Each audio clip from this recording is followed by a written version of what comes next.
जय श्री कृष्णा। आज हम गीता जी के 12वें अध्याय का पाठ करेंगे। श्री गीता जी का 12वां अध्याय।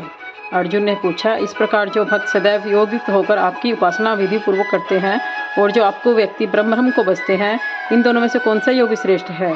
हे श्री भगवान बोले, जो मेरे विषय में मन लगाकर परम श्रद्धापूर्वक मुझको भजते हैं वे योगियों में भी अति उत्तम योगी हैं। मैं यह जानता हूँ, परंतु जो इंद्रियों का संयम करके सर्वत्र समदृष्टि रखने वाले सब प्राणियों के हित में लगे हुए अकथनीय, अव्यक्त, सर्वव्यापी, अचिंतनीय, निर्विकार, अचल ध्रुव अक्षर का भजन करते हैं, वे भी मुझे ही प्राप्त होते हैं। अव्यक्त में जिनका चित्त आसक्त है वह कष्ट अधिक पाते हैं, क्योंकि अव्यक्त गति को प्राणी कष्ट से पाते हैं। हे पार्थ, जो प्राणी अपने सब कर्मों को मेरे अर्पण करके अनन्य भक्ति से मेरा ध्यान करते हैं, पूजते हैं, उन्हें शरण में आए हुए भक्तों को मैं थोड़े ही समय में मृत्युयुक्त संसार से सागर से उद्धार कर देता हूँ। इसलिए है अर्जुन, मुझ में ही मन रखो, मुझ में ही बुद्धि रखो, इसके उपरांत तुम मुझ में ही निवास करोगे, इसमें कुछ भी संशय नहीं है। हे धनंजय, यदि इस प्रकार तुम मुझ में अपने चित्त को करने में समर्थ न हो तो अभ्यास योग द्वारा मेरे को पाने के लिए बारंबार यत्न करो। यदि अभ्यास भी न कर सको तो मेरे उद्देश्य से व्रत आदि ही करो।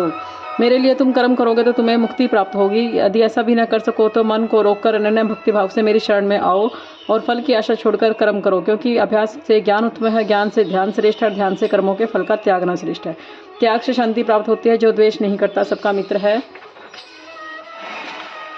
ममता और अहंकार जिसमें नहीं है, सुख दुख को समान समझता है, क्षमावान है, संतोषी है, स्थिर चित्त, इंद्रियों को वश में रखता है, दृढ़ निश्चयवान है, मुझ में अपना मन और बुद्धि लगाए हुए ऐसा मेरा भक्त मुझको प्रिय है। जिसमें न लोगों का भय है न डर है, ऐसा जो हर्ष, ईर्ष्या, विषय और भय विषाद से रहित है, वह भक्त मेरा प्रिय है।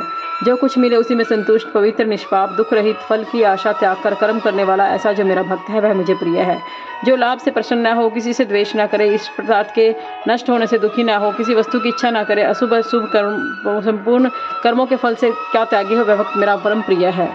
जिसको शत्रु और मृत्यु, सम्मान अपमान, सर्दी गर्मी, सुख दुख समान है, वासना से रहित, जो निंदा और स्तुति को समान जानता है, जो मिले उसी पर संतोषी, जो यह नहीं समझता कि यह मेरा घर है, वह स्थिर बुद्धि वाला भक्तिमान पुरुष मेरे को प्यारा है। जो मुझ में श्रद्धा करके मुझे मानकर इस अमृत के समान कल्याणकारक धर्म का आचरण मेरे उपदेशानुसार करते हैं, वे मुझको अत्यंत प्रिय है। और श्री सत्यनारायण भगवान, श्री कृष्ण भगवान की जय।